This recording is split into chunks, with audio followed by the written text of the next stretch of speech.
Hey, what's up guys? We're here to talk about upper body pulling, give you guys some row variations. When it comes to progressing the row, there's a few options. We're gonna typically either increase the load or decrease the stability that's provided by the exercise.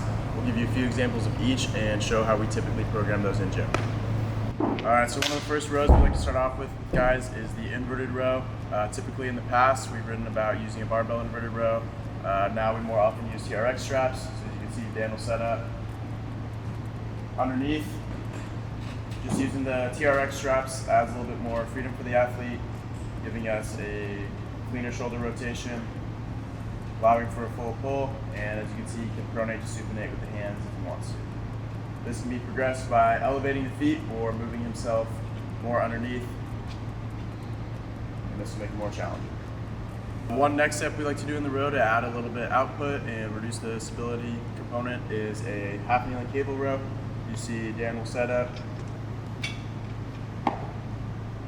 This changes the stability needed and gives us a unilateral pull. We've been doing a lot more unilateral rowing as the stability needs for the rib cage and the thoracic spine translate well for our throwers' mobility. Row that's going to increase the stability component is going to be a dumbbell 3-point row. So you see Dan approaches the box, sets up, gives us a neutral spine. Good, and he'll pull from full protraction to retraction. This one's going to be good. You're going to be able to drive pretty good output close to the cable row, but adding a little bit more stability component. This is going to be one of the main rows we do in gym. The row progression that we've written about in the past is going to be the standing barbell row. You see Dan set up. Pull to the top, bend over, row. This is going to be a pretty common row you'll see in gyms, but we've been programming it less and less as the stability component of this is going to put a lot of it into his lumbar and thoracic spine, into stabilizing, keeping him out of torso flexion, and that's been translating in a reduction of mobility in our throwers, so that's one of the big reasons we're programming a lot more unilateral rowing. The upright row, we talked a little bit about the reasons why we don't do as much bilateral rowing now. One of the bilateral options that we do program in our row progression is going to be a chest-supported dumbbell row. Dan's going to set up. Using the bench to support the chest allows us to reduce that stability component we talked about that was the main limiter in the upright row.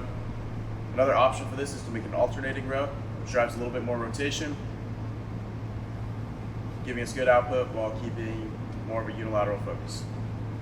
Alright, so at the beginning we talked about progressing loads through stability and increasing load. At the far end of that stability component is going to be one of our favorite unilateral rows is the Birddog Row.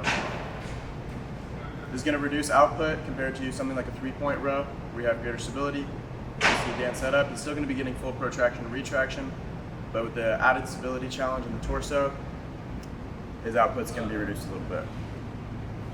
Alright, those are going to be some of the main horizontal pulling exercises we do in gym. It's going to be a pretty typical progression.